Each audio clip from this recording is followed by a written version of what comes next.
Mercedes-Benz has built some of the most legendary cars in automotive history. The S-Class, the SL, the G-Wagon. But what you don't know is that locked away in Stuttgart's secret vaults are prototypes so advanced, so revolutionary, that Mercedes was too scared to actually build them. We're talking about gull-wing-doored supercars that could have destroyed the Corvette, cars controlled by joysticks instead of steering wheels, and hydrogen-powered luxury sedans from the future. These aren't your typical concept cars gathering dust at auto shows. These are fully functional machines that could have rewritten automotive history, but Mercedes executives got cold feet and pulled the plug. Before we get into these engineering masterpieces that never saw the light of day, make sure you hit that subscribe button and ring the notification bell. You don't want to miss our deep dives into the cars that almost changed everything. Mercedes-Benz has always had a reputation for playing it safe. Conservative styling, bulletproof engineering, and a focus on luxury over excitement. But behind closed doors in Stuttgart, Mercedes engineers have been building some of the wildest, most radical prototypes in automotive history. Cars that would have changed the game forever. Cars that would have made Ferrari nervous and left Porsche scrambling to catch up. But time and time again, when it came time to pull the trigger on production, Mercedes executives looked at these incredible machines and decided they were just too much. Too advanced, too expensive, too different from what people expected from the three-pointed star. Today, we're revealing 10 of these forbidden prototypes, and trust me, some of these will blow your mind. Number 10. Mercedes-Benz C111. Let's start in 1969, when Mercedes was secretly developing something that would have made the Corvette look like a family sedan. The C111 wasn't just another concept car. This was a fully functional prototype with gull-wing doors, a mid-engine layout, and a power plant that nobody saw coming. A 3-rotor Wankel rotary engine producing 280 horsepower. Now, if you know anything about rotary engines, you know they're smooth, they rev to the moon, and they sound like nothing else on Earth. This wasn't some underpowered experiment either. The C111 could hit 162 miles per hour, which in 1969 was absolutely insane. But here's where it gets interesting. Mercedes didn't just build one prototype and call it a day. They built multiple versions, tested them extensively, and even showed them to the public. The response was overwhelming. Over 700 people put their names down, ready to buy this thing, sight unseen. They didn't care about the price. They just wanted those gull-wing doors and that screaming rotary engine in their garage. So what happened? Why didn't Mercedes build it? Simple. They got scared. The Wankel rotary engine, as cool as it was, had some serious problems. Fuel consumption was terrible. Emissions were even worse, and Mercedes engineers weren't confident they could make it reliable enough for their standards. So instead of taking a risk, instead of giving those 700 customers what they wanted, Mercedes killed the C111 and turned it into a rolling test laboratory for other technologies. The C111 lived on for years as an experimental vehicle, setting speed records and testing new systems, but it never became the production supercar it should have been. Number 9. Mercedes-Benz C112. Fast forward to 1991, and Mercedes was ready to try again. The C112 was everything the C111 should have been and more. This was a proper mid-engine supercar designed to compete with Ferrari and Lamborghini. Under that sleek body was a 6.0-liter V12 engine, the same basic engine that powered the S-Class, but tuned for performance. 0 to 60 happened in 4.9 seconds, and the top speed was electronically limited to 193 miles per hour, but everyone knew it could go faster. The C112 was the road-legal version of Mercedes' Sauber C11 race car, which was dominating sports car racing at the time. This wasn't some pie-in-the-sky concept. This was a serious machine, built by serious engineers who knew how to make fast cars. The technology packed into the C112 was absolutely cutting edge. active body control suspension that could adjust to road conditions in real time, advanced braking systems that wouldn't become standard for another decade, tire pressure monitoring when most cars didn't even have ABS yet. The interior was pure luxury because this was still a Mercedes, but the focus was on performance. And just like the C111, the public went crazy for it. Another 700 orders came flooding in. People were ready to write checks. Dealers were begging Mercedes to build it. But once again, Mercedes executives looked at this incredible machine and said no. Their reasoning? They didn't need a flagship supercar because their motorsport success was already bringing attention to the brand. Why risk millions on a low-volume supercar when the S-Class was printing money? So the C112 died, and those 700 customers had to settle for something else. Today, the C112 is remembered as one of the greatest cars Mercedes never built. Number 8. Mercedes-Benz F200 Imagination. By 1996, Mercedes was thinking way beyond just building fast cars. They wanted to reimagine how we interact with vehicles. The F200 Imagination was their answer, and it was absolutely bonkers. Forget everything you know about driving a car. The F200 didn't have a steering wheel. It didn't have pedals. Instead, you controlled everything with joysticks. Yes, joysticks, like you're playing a video game. The left joystick controlled steering, the right one controlled acceleration and braking. Mercedes engineers spent years developing this drive-by-wire system, and it actually worked. Test drivers said that after a short learning curve, the joystick controls felt natural and gave you incredibly precise control. But the joysticks were just the beginning. The F200 had gull-wing doors, because apparently Mercedes can't build a prototype without gull-wing doors. It had a glass dome roof that made the interior feel like a spaceship. And under the hood was a 6.0-liter V12, producing 394 horsepower, because even when Mercedes is experimenting with radical new control systems, they still want the car to be fast. The F200 also featured early versions of technologies that would eventually make it into production cars. Adaptive cruise control, lane keeping assist, and advanced collision avoidance systems. This was 1996, remember? Most cars didn't even have airbags yet, and Mercedes was building a car that could practically drive itself. So why didn't we all end up driving cars with joysticks? Because the public wasn't ready. Mercedes showed the F200 at auto shows, and while people were impressed by the technology, they were also terrified. The idea of giving up the steering wheel and pedals was just too radical. Plus, there were serious regulatory questions. How do you certify a car for road use when it doesn't have traditional controls? Mercedes decided it was too risky, too far ahead of its time. But the technologies developed for the F200 lived on, influencing everything from modern drive-by-wire throttle systems to the autonomous driving features we see today. Number 7. Mercedes-Benz F400 Carving. In 2001, Mercedes engineers asked themselves a simple question. What if a car could lean into corners like a motorcycle?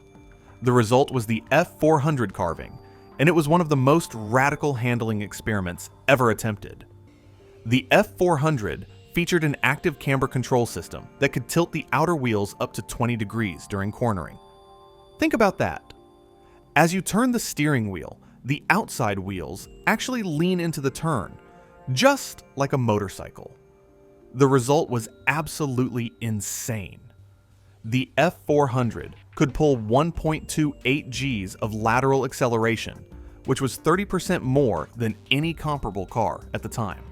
The system worked by using hydraulic actuators to adjust the camber angle of each wheel independently based on steering input, speed, and lateral forces. It happened so fast that drivers said it felt completely natural. You'd turn into a corner and the car would just grip like it was on rails.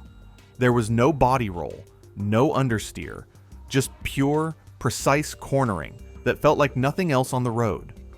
Mercedes tested this thing extensively, and the results were impressive. Not only did it corner better, but it was also more stable at high speeds and more comfortable over rough roads because the system could adjust to different conditions. So why don't we all have cars with tilting wheels? Cost and complexity. The F400's active camber system required a complete redesign of the suspension, steering, and control systems. It added weight, it added complexity, and it would have been incredibly expensive to maintain. Mercedes looked at the engineering challenges and the potential price tag and decided that while the technology was impressive, it wasn't practical for production cars. The F400 remained a one-off demonstration of what's possible when you throw conventional thinking out the window. Number 6. Mercedes-Benz Nafa. Let's rewind to 1982, when Mercedes was thinking about urban transportation. The Nafa was their answer to the question nobody was asking. What if Mercedes built a microcar? This thing was tiny, just 2.5 meters long, which is shorter than a smart car. But don't let the size fool you. The Nafa was packed with innovation.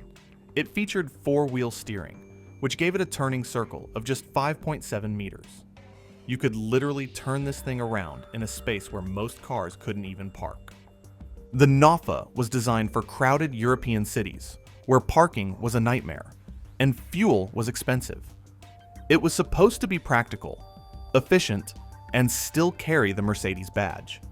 The interior was surprisingly spacious for such a small car, with clever packaging that made the most of every inch. The four-wheel steering system was the real party trick. At low speeds, the rear wheels turned in the opposite direction of the front wheels, making the car incredibly maneuverable. At high speeds, they turned in the same direction, improving stability. But Mercedes looked at the Nafa and realized they had a problem. This car was too different from everything else they made. Mercedes was known for big, luxurious sedans. How do you sell a microcar to customers who expect wood trim and leather seats? The brand image just didn't fit. So the Nafa was shelved, but the lessons learned weren't wasted. Years later, Mercedes would partner with Swatch to create the smart car and eventually develop their own A-Class. The Nafa proved that Mercedes could think small, but it took another 15 years before they were ready to actually do it. Number 5. Mercedes-Benz Auto 2000. Back in 1981, Mercedes was worried about fuel efficiency. The oil crisis was still fresh in everyone's mind, and there was serious concern about future fuel availability and emissions regulations. So Mercedes built the Auto 2000, a research project designed to explore every possible avenue for improving efficiency. This wasn't just one car. It was 3 different prototypes, each with a different powertrain approach. The first version had a V8 engine with cylinder deactivation technology. When you didn't need all 8 cylinders, the engine would shut down half of them to save fuel. This was cutting-edge stuff in 1981. The second version had a twin turbocharged diesel engine that achieved 31.3 miles per gallon, which doesn't sound impressive today, but for a full-size luxury sedan in 1981, it was remarkable. But the third version was the really wild one, a gas turbine engine. Yes, a jet engine in a Mercedes sedan.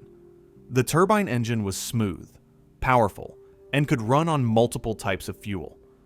It was also incredibly complex and expensive. Mercedes never intended to build the Auto 2000 for production. This was pure research, a way to test technologies that might be needed in the future. But the lessons learned from the Auto 2000 influenced Mercedes engineering for decades. Cylinder deactivation eventually made it into production engines. Diesel technology continued to improve, and while the turbine engine never happened, the research helped Mercedes understand alternative powertrains. The Auto 2000 was proof that sometimes the best prototypes are the ones that teach you what not to do. Number 4. Mercedes-Benz Bionic car. In 2005, Mercedes engineers did something unusual. Instead of starting with performance targets or luxury features, they started with a fish, specifically the tropical boxfish. They studied how this fish moved through water with incredible efficiency, despite its boxy shape. And they used those principles to design a car. The result was the Bionic car, and it was a masterpiece of biomimicry. The Bionic car had a drag coefficient of just 0.19, which is absolutely incredible. For comparison, most modern cars are around 0.30 or higher. The body structure was inspired by the boxfish's skeleton, using a honeycomb design that was 40% more rigid than conventional construction while being 30% lighter. This wasn't just about copying nature. Mercedes engineers used advanced computer modeling to understand why the boxfish's shape worked so well, and then adapted those principles for automotive use. The Bionic car was powered by a diesel engine that achieved remarkable fuel efficiency thanks to the aerodynamic body and lightweight construction. But this was never meant to be a production car. It was a research exercise, a way to explore whether nature could teach engineers something new about car design. And it worked. The technologies and design principles developed for the Bionic car influenced later Mercedes models, particularly in lightweight construction and aerodynamic optimization. Sometimes the best prototypes are the ones that change how you think about problems. Number 3. Mercedes-Benz F700. By 2007, Mercedes was trying to solve an impossible problem. How do you combine the efficiency of a diesel engine with the performance and refinement of a gasoline engine? Their answer was the F700 and its revolutionary Diesel engine. This was a 1.8-liter twin turbocharged four-cylinder that used principles from both diesel and gasoline engines. It ran on regular gasoline, but used compression ignition like a diesel under certain conditions. The result was 235 horsepower and 295 pound-feet of torque from a tiny four-cylinder with fuel efficiency that embarrassed much larger engines. The Diesel engine could switch between spark ignition and compression ignition depending on load and speed. At low speeds and light loads, it ran like a diesel, using compression to ignite the fuel. At high speeds and heavy loads, it switched to spark ignition like a regular gas engine. The transitions were seamless, and the performance was impressive. Mercedes claimed the F700 could hit 60 miles per hour in 7.5 seconds, while achieving over 40 miles per gallon. That's the kind of efficiency that would make hybrid owners jealous. But the Diesel engine was incredibly complex. It required advanced engine management systems, variable compression ratios, and precise control of combustion timing. The development costs were astronomical, and Mercedes couldn't figure out how to make it reliable enough for production. After years of research and millions of dollars invested, they quietly shelved the project. The F700 proved that sometimes the most elegant solution on paper is the most complicated one in reality. Number 2. Mercedes-Benz F125. In 2011, Mercedes was looking toward the future, and they saw hydrogen. The F125 was their vision of what a luxury sedan might look like in 2025. This wasn't just a concept car with pretty styling. This was a fully functional hydrogen fuel cell vehicle with technology that was genuinely revolutionary. The F125 featured gull-wing doors, because of course it did, and a completely integrated hydrogen tank structure that was part of the car's chassis. This wasn't just about stuffing hydrogen tanks wherever they'd fit. Mercedes engineers redesigned the entire vehicle architecture around hydrogen storage. The fuel cell system produced enough electricity to power 4 electric motors, one at each wheel, giving the F125 all-wheel drive and impressive performance. Mercedes claimed a range of over 600 miles on a single tank of hydrogen, which would have made it more practical than most electric cars even today. The interior was pure luxury, with lounge-style seating and advanced connectivity features. This was Mercedes' vision of emission-free luxury, and it was genuinely impressive. But hydrogen fuel cell technology had a problem. Actually, it had several problems. Hydrogen infrastructure barely existed. Fuel cells were expensive to manufacture, and hydrogen production wasn't particularly clean unless you used renewable energy. Mercedes showed the F125 to demonstrate their commitment to alternative powertrains, but they knew it wasn't ready for production. Today, more than a decade later, hydrogen fuel cell cars are still a niche product, proving that Mercedes was right to be cautious. Number 1. Mercedes-Benz F015 Luxury in Motion. Our number 1 spot goes to the most radical Mercedes prototype ever built, the F015 Luxury in Motion from 2015. This wasn't just a car. This was a complete reimagining of what personal transportation could be in an autonomous future. The F015 looked like a pod from a science fiction movie. Long, low, and sleek, with a completely smooth exterior that had no traditional grille or aggressive styling. Because when the car drives itself, aerodynamics matter more than intimidation. But the real magic was inside. The F015 had 4 rotating lounge chairs that could face each other, turning the interior into a mobile living room. There were 6 touchscreens scattered throughout the cabin, allowing passengers to control everything from entertainment to navigation. The doors opened outward and upward, providing easy access to the lounge-like interior. And the party trick? The F015 could drive itself completely. No driver needed. You could sit back, face your passengers, and have a conversation while the car handled everything. Mercedes equipped the F015 with a laser projection system that could display information on the road, communicating with pedestrians and other vehicles. It had sensors everywhere, cameras, radar, LiDAR, all working together to create a complete picture of the environment. The F015 was powered by a hydrogen fuel cell system, combining 2 of Mercedes' big technology bets in one package. This was their vision of 2030, a world where cars drove themselves and passengers just enjoyed the ride. But we're in 2024 now, and we still don't have anything like the F015 on the roads. Why? Because autonomous driving technology isn't ready. Regulations aren't ready. Infrastructure isn't ready. And honestly, people aren't ready. The F015 was too far ahead of its time, showing us a future that we're still working toward. But the technologies developed for the F015 are influencing Mercedes' current autonomous driving systems and interior design philosophy. Sometimes the best prototypes are the ones that show you where you're going, even if you're not there yet. There you have it. 10 incredible Mercedes-Benz prototypes that were too wild, too advanced, or too different for production. From rotary-powered supercars to fish-inspired efficiency experiments to autonomous luxury pods, these machines prove that Mercedes engineers have always been capable of building world-changing vehicles.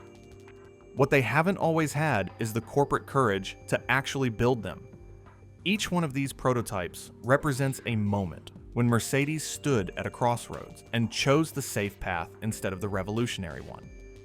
It makes you wonder what the automotive world would look like today if Mercedes had been brave enough to build even half of these incredible machines. Would we all be driving cars with joystick controls? Would hydrogen fuel cells be the standard instead of batteries?